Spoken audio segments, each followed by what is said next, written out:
Algorithm, algorithm, algorithm, Tier list. That's my intro. Let's just get started. It's the Magus subclass tier list, baby. The Magus has a surprising number of subclasses. Well, they have 5, which is still more than I expected. These subclasses, also known as hybrid studies, do a lot to diversify the Magus.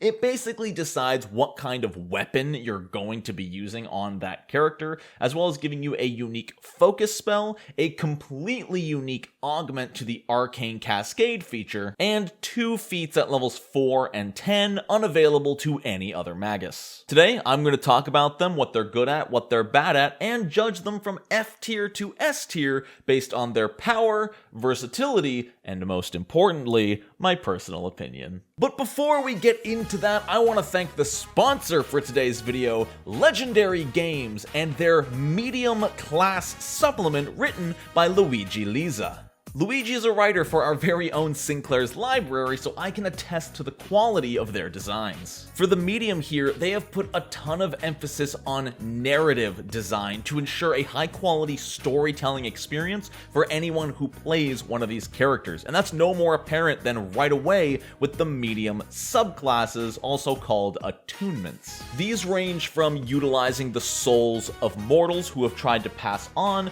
to utilizing the souls of twisted abominations to fuel your medium spellcasting, and each one of these attunements comes with a taboo similar to a barbarian's anathema. Violate the taboo too much, and all of a sudden, you've lost your powers. This is a full class supplement, y'all. I haven't even touched on guest spirits, seances, the spirit trance ability, or any of their 1 to 20 class feats. This is just as big as any official class content, so if you are looking for even more playable options for your Pathfinder 2e experience, look no further than Legendary Mediums. Seriously, y'all, if ghosts are your thing, check this supplement out. You've got cool stuff like Ethereal Mantle, where you literally puke ectoplasm onto your party to grant temporary hit points. If any of this sounds interesting to you, follow the link in the description and pick up Legendary Mediums by Legendary Games, written by Luigi Liza. If you'd like to find out more about the designer themselves, there's also a link to Luigi's Twitter in the description below. Shout out for your awesome work so far, Luigi. It's been a pleasure having you on Sinclair's. Thank you so much to Legendary Games for sponsoring this video, and let's talk Magus subclasses. And just like that, they've started mowing my lawn outside. Cool. Sorry if you can hear that, but I gotta get this done, so let's talk Inexorable Iron. This subclass of Magus is all based around wielding 2-handed weapons, and their Arcane Cascade benefit is that you get temporary hit points per turn to reward you for, going in and staying in the front line while swinging wildly. How many temporary hit points? Half your level, rounded down. So level 5? 2 temporary hit points per turn. Now, to be fair, this is automatic temporary hit points. Every single turn, no actions, no spending anything except entering Arcane Cascade, and if you're taking at least 1 hit every turn, that is like regenerating 1 or 2 hit points per turn at low levels, which isn't nothing. What's more interesting, however, is their focus spell, also called a conflux spell, Thunderous Strike. This is a 1-action melee attack that deals 2 additional sonic damage and deals that bonus sonic damage to all creatures in a 15-foot cone from you, which just the vision of that is super cool. You swing a giant maul, and there's a giant shockwave of sonic power that just flows through your weapon. Plus, anyone who critically fails, along with taking 4 sonic damage instead of 2, they're knocked prone. This is potentially AoE knockdown at level 1. Now, at low levels, this spell feels great. Levels like 1 to 5 or 6, this feels pretty good, but after that, the scaling really falls off, because the bonus sonic damage only scales by 1 per spell level, which means if you're level 10 casting this, it's only 6 extra damage, 3 if they make their saving throw. It's still useful because it recharges your spell strike and whatnot, but the later in the game this gets, the worse it feels. As for the subclass's unique feats, they're fine. They can get a little bit of extra splash damage on their spell strikes. Their level 10 feat isn't bad, honestly. The system wants Inexorable Iron to be someone who enters the front line and stays in the front line, so a feat that lets you heal every time you cast a spell with a spell slot isn't bad. You can realistically be getting, 10 health back 4 or 5 times in a combat. I think the issue I have is that Pathfinder 2e as a system really rewards armor class more than hit points, so I'd have to see it in practice to see if the Inexorable Iron can still stay standing even with all of their sustain. Overall, this subclass fulfills a very, very specific power fantasy. You want to wield a great axe, get a critical hit while spell striking with Disintegrate for 4d12 plus 24d10 damage. Trust me, I do too. Other than that dream though, the subclass is okay at best. A little bit of temporary hit points, a little bit of area of effect on melee attacks and spell strikes, and a little bit of healing. Is it enough? Who's to say? I give Inexorable Iron a solid B tier. Honestly, if their focus spell just scaled 2 damage per level instead of 1, that might have been enough to bump it into A tier. Laughing Shadow. Do you want to be a rogue that also has spell strike? Now you can! Laughing Shadow is insane mobility mixed with knockoff sneak attack. It's literally a rogue. They get a monk-like speed boost so long as they're not wearing any armor, and they deal bonus damage with their arcane cascade against flat-footed targets. Sound familiar? What honestly makes Laughing Shadow so good, especially at low levels, is their focus spell. They can teleport up to half their speed. Could you imagine teleporting 15 feet at level 1? Go away. Plus, they get to make a melee strike after they teleport. This is just really good action economy. Teleport half your speed, recharge your spell strike, and get a free strike afterwards? Pretty good. The biggest limitation with Laughing Shadow is that you're pretty much forced to be a dexterity-based Magus. You can go strength, but because most of your benefits are only gained from not wearing armor, you won't have any dexterity to augment your armor class, leading to a very, very low armor class and lots of critical hits against you. I've had a player try to play a strength-based Laughing Shadow and they died. A lot. Their level 4 unique feat adds a little more decent action economy, now adding a feint to your spell strike. You could still already do this for 3 actions with a feint followed by a spell strike. This just kind of wraps those actions all up together, and it gives you that extra action to move into position, feint, and spell strike all on the same turn, which is a really, really good move. And the level 10 feat is a pretty good pickup. When you use your focus spell to Dimensional Assault, you turn invisible upon teleporting. Now you have 2 options. 1, you can make your melee strike as usual, and because you're invisible and hidden, the target will be flat-footed, leading to your bonus subclass not sneak attack damage. Alternatively, you can now choose not to attack, and if you don't, you're affected by a normal invisibility spell, meaning you are invisible for 10 minutes. This basically turns invisibility into a focus spell, and for a class with such restrictive amounts of spell slots, by default only 4 per day, turning invisibility into a rechargeable focus spell is not bad at all. Laughing Shadow's pretty darn powerful. Really mobile, really high bonus damage, a lot of consistent little bonuses here and there from move speed to mobility to damage. Overall, it's incredibly commendable and gets that fatty A tier. I don't know why I described A tier as fatty, but you're welcome. Next up, we have the fan favorite Sparkling Targe, and I can totally see why. A spellcaster who makes active use of their shield, making it better than other shields? Yes, please. Just by taking this subclass, all shields you wield and all shield spells you cast become more powerful. You get the shield block general feat, and not only do they provide a bonus to your armor class, but also to all saving throws against spells, fortitude, reflex, or will. If you have raised a shield, you get that bonus, provided you're in Arcane Cascade. You can also shield block almost anything. Melee physical attacks, spell effects, Dragon's Breath. You can shield block the damage of Dragon Breath.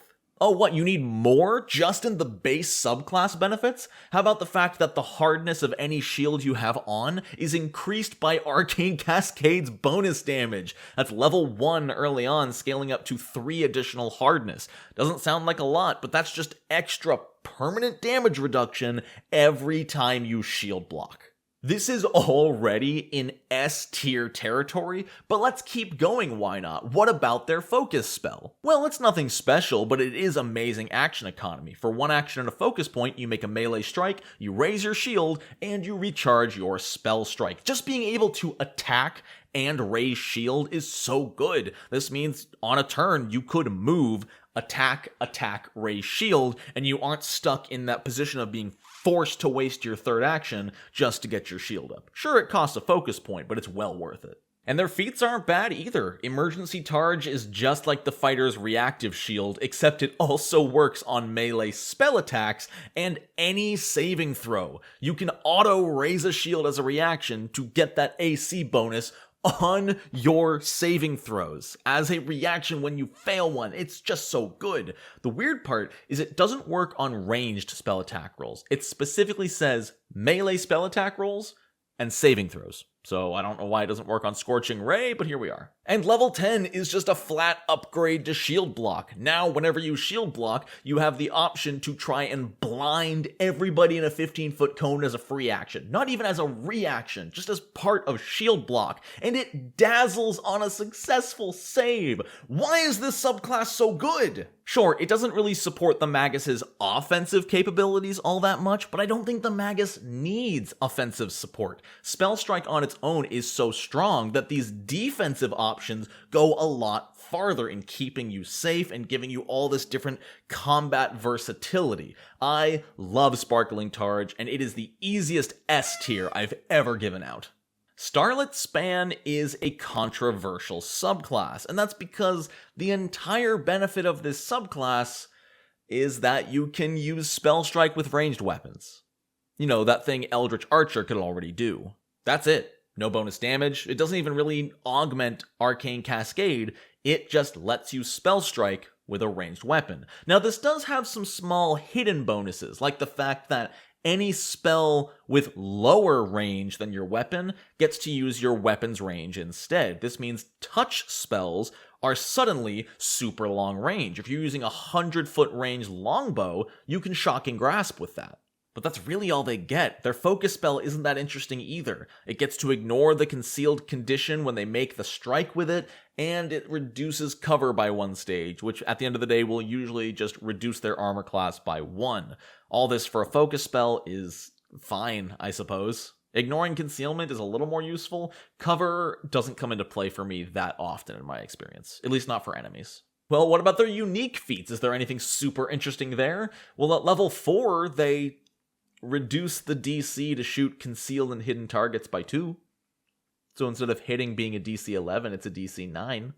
The big upgrade is to their focus spell, which now also ignores the hidden condition. So if you see a hidden target, which is an oxymoron, your focus spell now completely ignores that DC 9 check, and you automatically get to make your attack roll. Not terrible. And the level 10 feat is situational, but kind of cool. Whenever you spell strike a target now, anyone between you and your target take damage equal to double the spell's level. What's cool about this is there's no saving throw. If you're shooting one goblin and there's a goblin between you two, that goblin in the middle is taking damage equal to double the spell's level. If you can line the shot up right and get 2 or 3 enemies between you and your target, that could be 10, 20, 30 bonus damage on a 5th level spell strike. Not terrible, but again, situational and a little difficult to pull off. Overall, this subclass just lets you spell strike from a range. You get a little bit of concealment and hidden tech to go against that, but overall, it's just ranged spell strike. So if that's what you're looking for, this is the subclass for you. What you see is what you get, and that's why this gets a B tier. And we end our discussion here with the final subclass, Twisting Tree, also known as the one I have never even heard somebody talk about. And I can kinda see why, because it's easily the most confusing subclass, both in what it does and what it's supposed to be used for. With this subclass, if you are holding a staff in one hand, it does a d6 of damage instead of a d4, and it gains the Agile trait to lower the multiple attack penalty. And if you have it in two hands, it still only deals a d8 like normal, but it gains the Trip, Reach, and Parry traits. Finally, the big thing is that whenever you make an attack with this staff, you can change your grip as a free action. If you have two hands on the staff, but you want to make your second attack, as part of that second attack, you can switch to one hand, which gains the Agile trait, which has a lower multiple attack penalty. It's a lot. It's a little bit clunky, but it's a cool idea of this magical fighter who's constantly switching their grip on their staff to either deal more damage, hit more accurately, or maybe trip somebody. The downside is that if you're attacking with that reach, 5-foot reach, while two-handing it, you can't switch to the other one, otherwise you no longer have reach. Now, the focus spell is pretty dang good. It's one of my favorites, and it's Flurry of Blows. It's Flurry of Blows, but it costs a focus point. For one action, you attack two targets with your staff. Multiple attack penalty does apply normally to this, but don't forget that you can attack with two-handed staff for the first attack, and as a free action, switch to the one-handed staff for the second attack. The biggest caveat that I just don't like straight up is it have to be different targets. You cannot use this focus spell to hit the same target twice, and I don't know why. The level 4 feat, I think, is what makes this subclass. In fact, I don't think the subclass is even worth playing until 4th level. At 4th level, you get the ability to inscribe property runes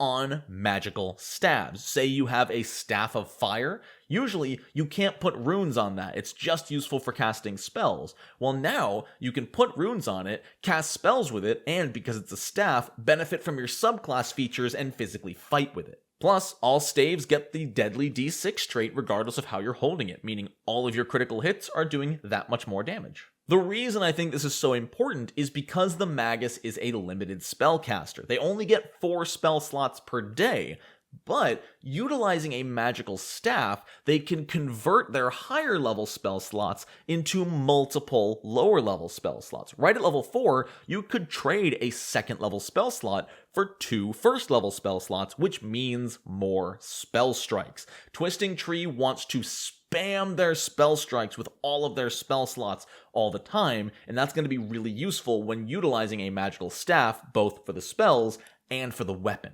Level 10 feat is also a pretty cool bump. Whenever you make a spell strike with a spell slot spell, you get to increase your reach by 5 feet times the spell level. Even if you're only using a level 2 spell, that is 10 feet of extra reach. Or if you use the 5th level spell, that's 25 feet of reach. Starlit Span who? It's unfortunate this doesn't work with cantrips, but don't forget that two-handing your staff already gives you 5 feet of reach, so you can still spell strike with a cantrip with reach, which is not bad. This lets you sort of play mid and close range at any time you want. There's nothing wrong with taking a few steps back and utilizing your spell slots to attack from range. Again, utilizing magical stabs to turn your higher level spell slots into level 2 and 3 spells to give you 10 foot, 15 foot reach, which should be plenty. The Twisting Tree is all over the place. It gives you weapon bonuses, it gives you traits, it gives you spells, it gives you the ability to inscribe runes, it gives you Flurry of Blows, it gives you so many weird things, but they're really cool. I don't think this subclass is for everyone. Everything it does feels a little bit unrelated to the rest of its kit, so it's just kind of giving you like 4 different sets of Legos that don't quite fit with each other, but you can still play with them separately. Sometimes you want reach, sometimes you want more spell slots, sometimes you want that trip bonus. You can't necessarily use them all together, but they're still useful on their own. Twisting Tree actually gets an A tier from me. It's not quite S tier, but I do think it's a little bit better than most of the others we've seen here. It's just a little bit lost in its identity. And those are my rankings for the 5 hybrid studies of Magus. Do you agree? Do you disagree? Are you going to yell at me in the comments to tell me how wrong I am? Of course you are. I want to give a huge shout out to my patrons for supporting me and the channel, as well as my YouTube members, because we have announced YouTube memberships. They're available on the channel. You can click the little blue join button next to the subscribe button. I also want to give another huge shout out to Legendary Games and their Legendary Medium class written by Luigi Liza. Again, guys, click the link in the description, check it out, get a brand new class for your Pathfinder 2e table. It's awesome. Luigi's a very talented designer, and you won't be disappointed. That is it from me. I'm gonna go make some chicken stir fry and then get back to working on Friday's video because I have a lot of work to do. Y'all take care of yourselves. I hope you have a wonderful rest of your day. And until next time, no nat ones.